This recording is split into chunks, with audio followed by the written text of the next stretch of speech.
September 19, 1944. 7:45 a.m. The hills near Arracourt, France. The morning fog clings to the Lorraine countryside like wet wool, thick, cold, and blinding. Visibility is less than 50 yards.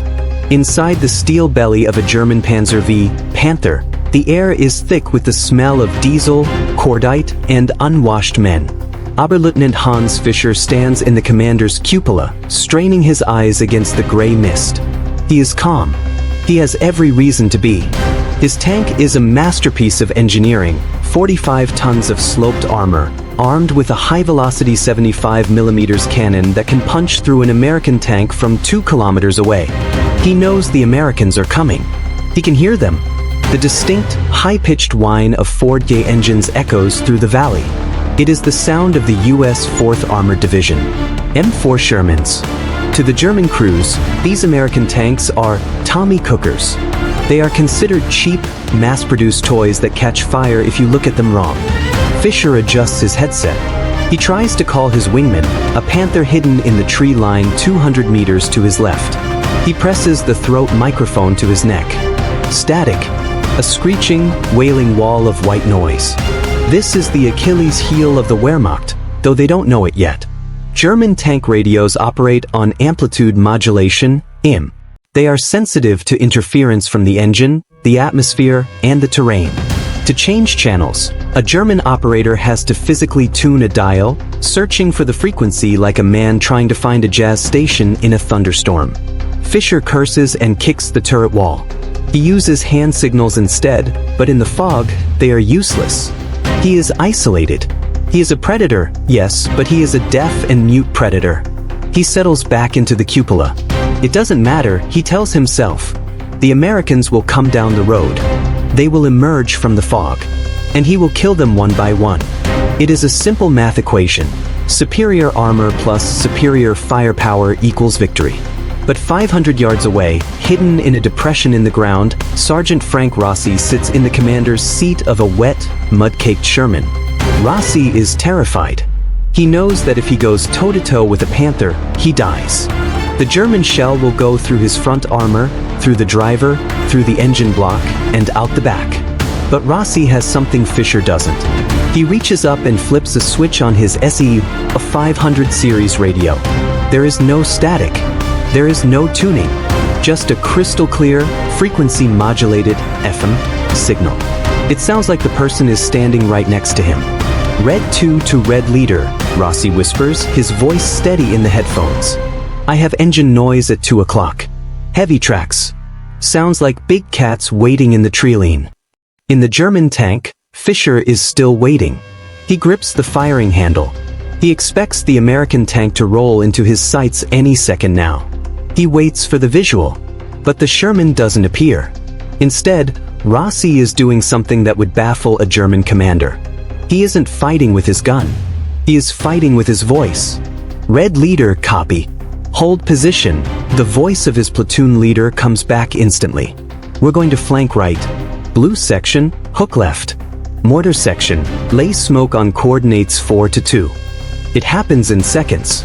A complex tactical maneuver coordinated by 4 different tanks, moving in perfect synchronization without anyone firing a shot. Fischer waits. The sound of the American engines changes pitch. They aren't getting closer. They are moving around him. He tries the radio again. Static. He screams at his driver to advance, to find a target, to do something. The massive Panther lurches forward, its tracks tearing up the sod. Fischer is hunting for a fight. He doesn't realize that he has already lost. Because while he was fighting a duel, the Americans were building a network. And that network is about to drop a hammer on his head that he never saw coming. You have to understand why this moment at Arracourt is revolutionizing warfare. To do that, you have to look inside the turret of Sergeant Rossi's Sherman. Bolted to the rear of the bustle is a massive, green metal box. It looks like a fuse cabinet. It hums with the warmth of vacuum tubes. This is the SCR-500 radio set. To a modern viewer, it looks clunky. But in 1944, this box is alien technology. German radios use quartz crystals too, but they are scarce. German engineering relies on variable tuning, fiddling with a knob to find the frequency, like trying to tune a radio station in a moving car. As the tank vibrates, the dial slips. The signal drifts. You lose contact. The American radio? It is crystal controlled. Rossi doesn't tune anything. He has a row of big, chunky buttons.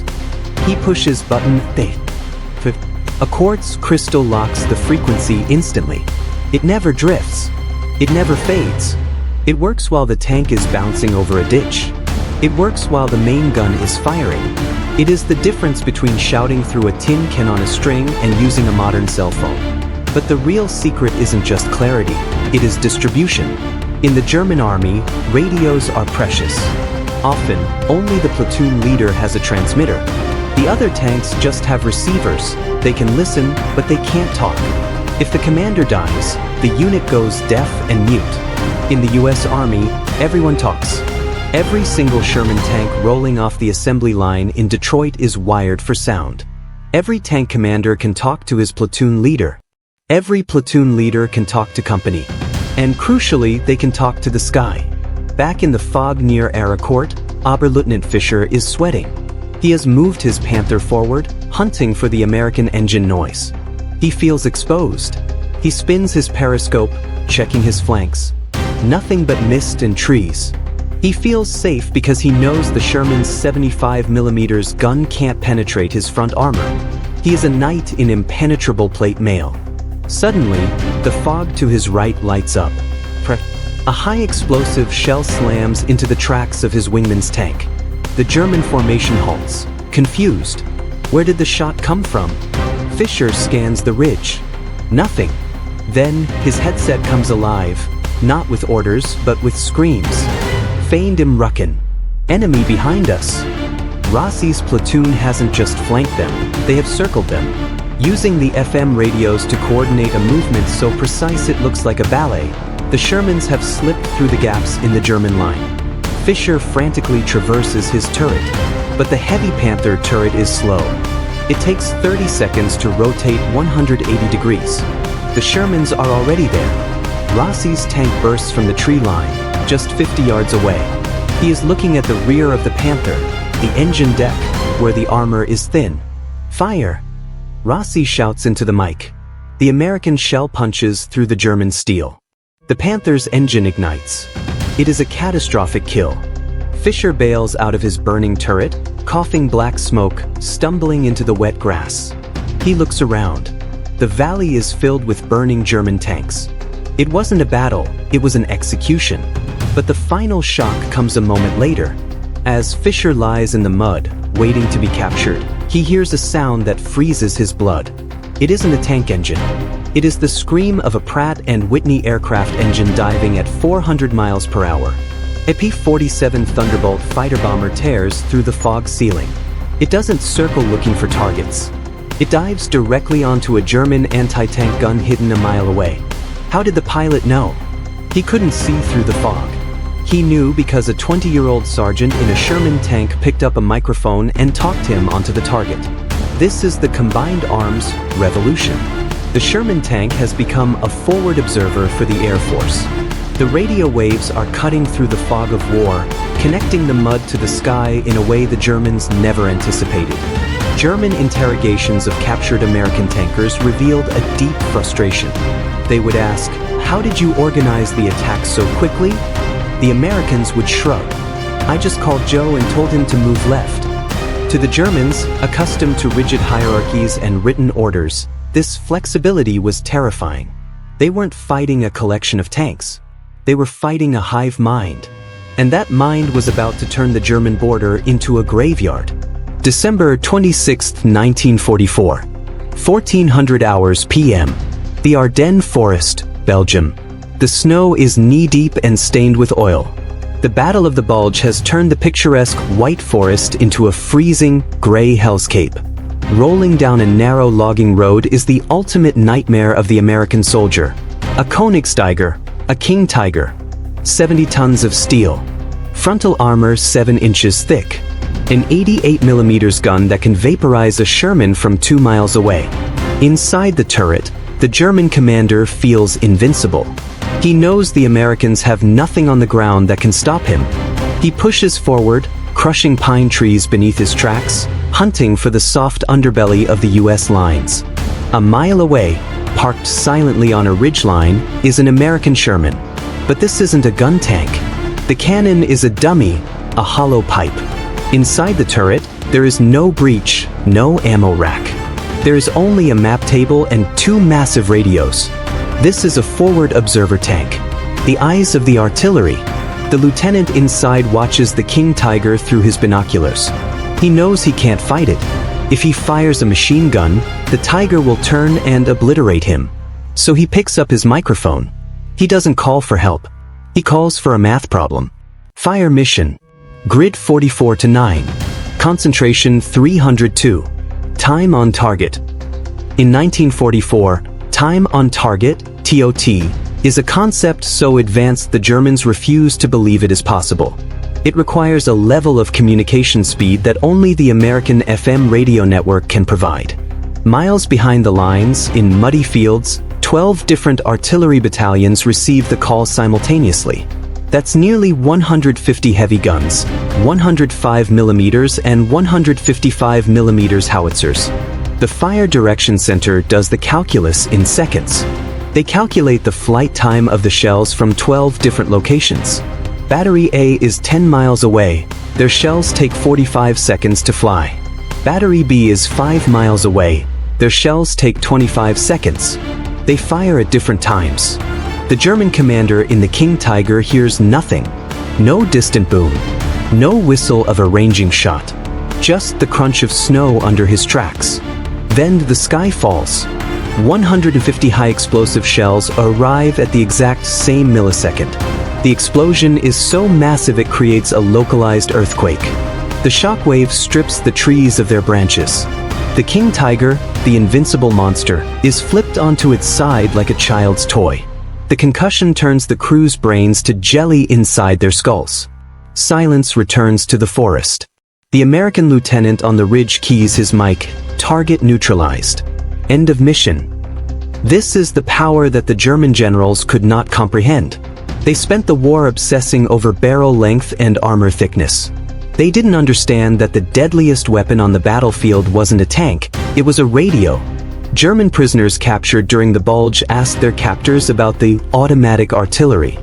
They thought the Americans had developed a machine gun that fired 155 mm shells. They couldn't conceive that human beings could coordinate fire that fast. They were beaten by the speed of information. But the radio network did something else, something even more critical than killing tigers.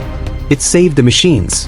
When a German tank broke down, and they broke down constantly, the crew was often isolated. They had to abandon the vehicle. When a Sherman broke down, the commander grabbed the mic. Maintenance, this is Red 2. Through a track at Checkpoint Charlie. Within hours, a recovery vehicle was there. A dedicated maintenance team, guided by radio, brought the exact part needed. This meant that while the German panzer divisions were slowly bleeding to death, losing tanks to mechanical failure and abandonment, the American divisions were self-healing. They were a regenerating organism. As the Allies crossed the Rhine and raced into the heart of Germany, the Wehrmacht collapsed not just because they were outnumbered, but because they were disconnected. Their command structure was shattered. Their orders were taking days to reach the front. Meanwhile, the Americans were fighting in real time. And as the end of the war approached, the German troops finally got a close look at the inside of these inferior American tanks. What they saw made them realize that the war had been lost long before the first shot was fired.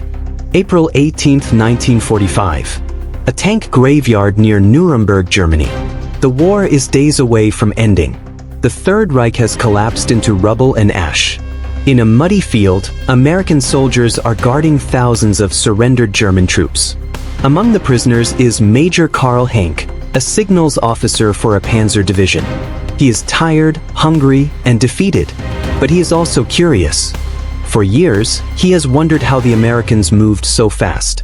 He wondered how they called down artillery in seconds. He wondered how their tanks seemed to talk to each other like a flock of birds turning in unison. He walks over to a parked M4 Sherman. An American GI is eating rations on the hull. Hank points to the turret. He asks to see the radio. The GI shrugs. "Sure, Fritz. Take a look." Hank climbs up. He expects to see a complex, delicate piece of machinery, something worthy of the wealthy Americans. Instead, he sees the green box, the SCR-500. He looks at the interface. There are no finicky tuning dials. There are no frequency graphs. Just 10 big, chunky buttons labeled 1 through 10. He presses a button. The channel changes instantly. He presses the microphone switch. Push to talk. Tears well up in the German major's eyes. It isn't the technology that breaks him, it's the simplicity. He realizes that while he was training highly specialized operators to fiddle with sensitive knobs in the middle of a firefight, the Americans built a radio that a farm boy with zero education could operate in the dark, wearing mittens, while the tank was on fire. And then he looks at the component that makes it all possible. The quartz crystals. Germany ran out of high-grade quartz in 1943. They couldn't build crystal-controlled radios for everyone. They had to rely on the old, drifting variable condensers. The Americans, however, had access to the mines of Brazil. They had millions of crystals. They wasted them. They put them in everything. Hank realizes that Germany didn't lose the war because their tanks were too weak. They lost because their tanks were deaf. While the Panther was a magnificent solo duelist, the Sherman was a telephone exchange on tracks. The Americans hadn't built a better tank. They had built the first version of the internet. History loves the specifications. We love to compare armor thickness, gun caliber, and top speed. We play video games where the Tiger tank is the boss battle and the Sherman is the fodder. But real war isn't a video game. It isn't a series of one-on-one duels. It is a management of chaos. The M4 Sherman is often mocked as a death trap or a Ronson lighter. But the men who fought in them knew the truth. The Sherman was the deadliest tank of the war not because of its gun, but because it was never alone. If you shot at a Sherman, you weren't just fighting that tank. Within 30 seconds, you were fighting his platoon. 2 minutes later, you were fighting a battery of 155mm howitzers miles away. 5 minutes later, you were fighting a squadron of P-47 Thunderbolts diving from the clouds. The German commanders at Arracourt and the Bulge learned the hard way that a superior weapon is useless if you can't tell it where to shoot. So, the next time you see a picture of a Sherman tank, don't look at the gun. Look at the back of the turret. Look at the antennas reaching up into the sky. That was the weapon that broke the Wehrmacht. The Germans built the best tanks of World War II. But the Americans built the best army. And in the end, the network always wins.